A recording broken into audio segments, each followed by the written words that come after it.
H5N1 is inevitably going to either naturally mutate or be deliberately bioengineered into a human contagious virus. Historically, it's been 60% lethal, a bioengineered virus, maybe more, maybe less. We don't know. But the former CDC director, who's not in office today and is not subjected to political constraints and could be honest, says that, yeah, we're going to have an H5N1 pandemic. It's going to be horrible. He thinks it will likely be bioengineered, not a natural mutation. I do too. And when that happens, it's game over. Most people will die from that. Not directly from the virus necessarily. They're going to die because when any bad disaster happens, people aren't going to work. Nicole, would you be here today coming into work if there was an even 10% lethal virus spreading? No, you'd be at home or you'd be in your survival location. So no one goes to work. That means no food deliveries. That means even if there's electricity for the municipal water system, it'll eventually shut down. You'll die in big cities. You're going to have to get out of them, and the collapse just starts. Law and order vanishes. People don't go to work, and it's a Walking Dead type situation trying to survive. Wow, that is extremely scary. That scenario and everything that you just explained. It's interesting how technology, though, is enhancing communities' resilience. You've expressed that AI threat is wrongly presented in the media and it's dangerously misleading. Can you elaborate on why you believe that is the case? Sure. Well, first thing I want to mention is we've entered the age of collapse, and I have a slide I can send you on that.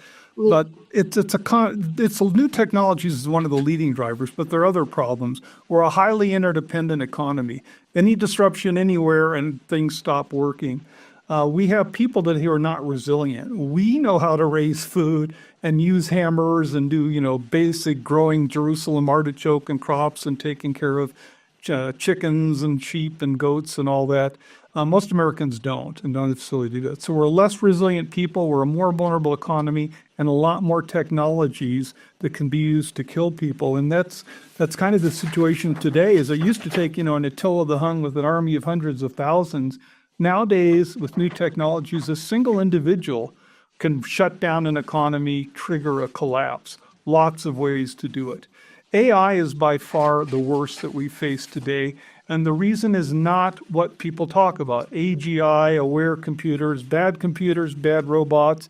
People keep talking about that. That's 80% of the AI threat coverage, and they're saying it's a future threat, and they're absolutely wrong on this. It could be a future threat that I think will have a collapse, probably one facilitated by AI long before then, because the threat of AI today is bad people using AI.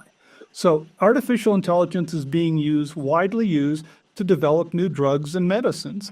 It's also being used by bad people, North Korea, terrorist gangs, even a Unabomber type individual. A biologist, for example, is concerned about our overpopulated planet and global warming and destruction of species.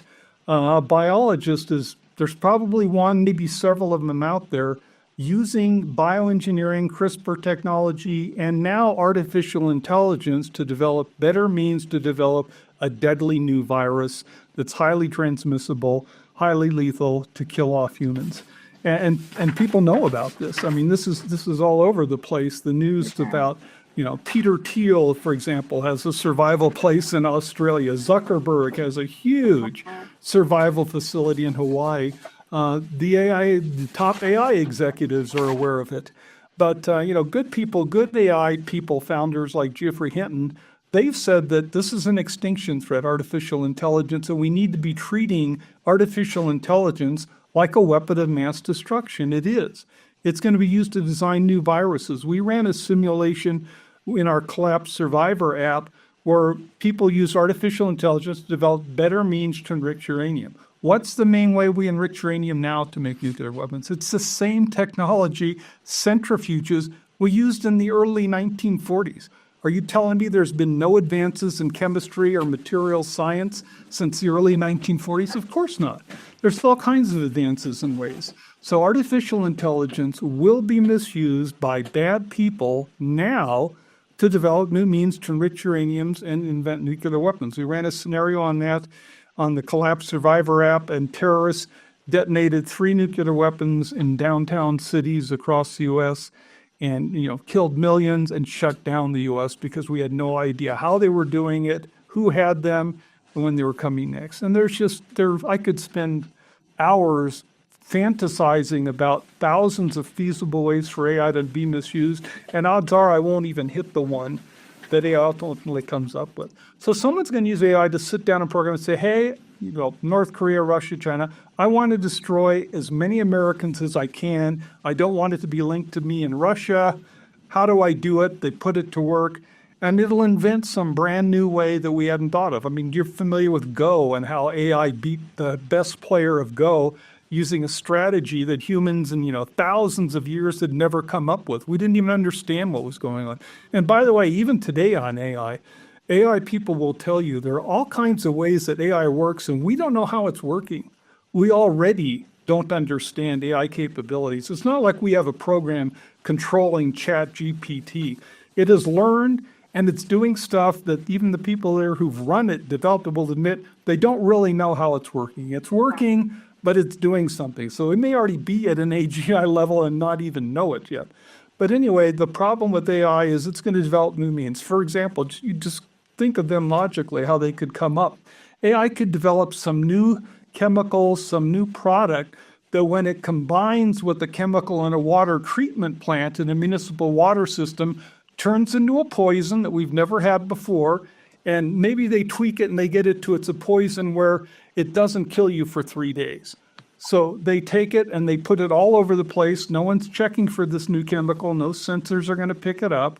And a Russian agent or a North Korean agent just go around putting this chemical that's not going to set off any alarms in the water sources that get into water systems. It interacts with the treating, cleaning chemicals and water purification, develops a poison, and for 3 days, everyone across the U.S. in big cities is drinking poison water. Now, the third day, over the next period of days, hundreds of millions of Americans drop dead. That's what AI is going to do. And it's not a future threat. It's a current capability of AI. Again, I worry more about the biology ones because I think that's an easier means to do it. But odds are, I'm a student of history. And if you look at history, how did World War I develop? There's things so irrational, so unpredictable. We're not going to come up with them. But you can be very confident that AI is going to be misused. But how does our government treat AI? They treat it like, you would have less regulatory burdens to develop a new cookie oven and release it and get it sold in the United States than you would launching a new AI program. Even though AI is going to be the worst weapon of mass destruction, or creating weapons of mass destruction means, than we've ever experienced. And it is going to kill off most of us, potentially all of us. The idea that AI is able to develop such a warning biological weapon is extremely scary. Could you share more about these concerns and if there's any evidence supporting them around them? Sure, there is evidence. Again, I'm a former intelligence officer. I'm actually, I'd like to get a message to Whitney Webb if I can via you or on this show. I mean, Go for it. I've heard her. I admire her. Agree with most of what she says. We do as well. I strongly disagree with her and her condemnation. She disparages Peter Thiel and Palantir and their technology quite a lot. I could tell you, as an intelligence officer, I think Peter Thiel is an American hero, and I think Palantir is a great life-saving technology. And I'd be honored to have the chance to go on a show and debate that with her live if she wants, because I think we need technology like that to catch people developing, manipulating H5N1. I don't want to go into details because I'm not a biologist, but I studied this enough that I know how I could make H5N1 mammal-to-mammal transmissible. We did it in our gain-of-function research, funded by U.S. taxpayer dollars. Not only we did succeed in making what used to be called avian or bird flu H5N1, it's in mammal populations, dozens of them all over the world. The Canadian who's got it up in Canada now may have not even gotten it from an animal. Maybe it's a mutated, and maybe it's a bioengineered variant of H5N1 he's got. But we did that research, and not only did we do the research successfully, we actually published it. How do you make H5N1 mammal-to-mammal transmissible? They use ferrets. But I think our intelligence community has been effective in blocking finding out some of those people doing it. Here's the next thing that should scare the crap out of you, and you can verify it in 10 seconds on your computer. Type in DIY bio, do-it-yourself bio.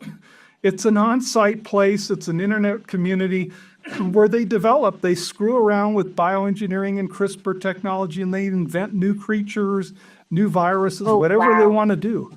That group's out there.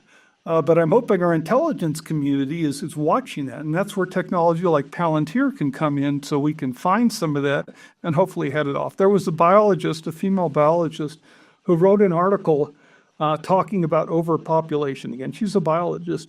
In describing people, she referred to us as, quote, mammalian weeds, unquote. And that scared the crap out of me. I said, yeah, she's a biologist. She knows how to use CRISPR technology. She could modify H5N1 or some other virus or create a new one through combining, the appropriate DNA and doing the work on it the hard way. There's easier ways, unfortunately, to make H5N1 human transmissible. And she could release that virus. And her argument could be, I am saving the planet. I'm saving the world. Because by me killing off 3, 4, 5 billion humans now, I save other species, I stop global warming. When there's a pandemic, the good news of all this disaster is we're going to solve the global warming problem.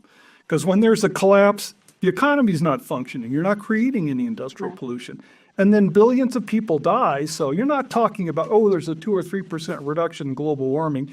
There's a huge drop-off because most of the human causes go away in the space of a year. So this biologist could argue that by killing 3, 4, 5 billion people, I'm saving the planet, saving other species, and since I now save the planet, I'm saving trillions and trillions of future humans who can now be born because I stopped the destruction of our planet. So they could make a moral argument that releasing a virus is the right thing to do. And that's a biologist. So imagine what an Al-Qaeda group North Korea could do. And North Korea, it's a different thing than AI, but North Korea already has the capability today to destroy the United States. Today, if they wanted to, North Korea can launch a couple of their inaccurate strategic nuclear weapons on their fairly crappy, compared to ours, ICBMs, because they're not trying to take out an ICBM target or hit Washington, D.C. All they have to do is detonate a couple nuclear weapons high in the atmosphere, roughly over the United States. It could be Nebraska, it could be Missouri, it doesn't matter. A couple of them up there, and they would destroy our electric grid. The electromagnetic pulse from those detonations would take down our electric grid. We've known about this for decades. Congress has published reports with all the experts doing it. There's a great documentary you should watch. It's professionally done. It's won awards. Dennis Quaid narrates it. It's called Grid Down, Power Up. So if you think I'm exaggerating, watch this professional award-winning documentary, Grid Down, Power Up, and they will tell you that the congressionally funded study by experts over a decade ago said that an EMP attack on our grid will lead to the death of about 90% of Americans. 90% will die. Again, when the grid's down, it's not just you don't have electricity, you don't have water systems. You don't have any food production or delivery. People will start dying of water poisoning or dehydration in days. They'll be dropping dead from starvation in a month or two. And long before then, marauder groups will form and people will start killing and stealing food. And that's what this professional EMP commission, congressionally funded and delivered report did. So what did Congress do when they got the report? Not a damn thing. Thanks for watching. Help support this channel and receive exclusive offers from one of our partners located in the description. We'll see you on the next one.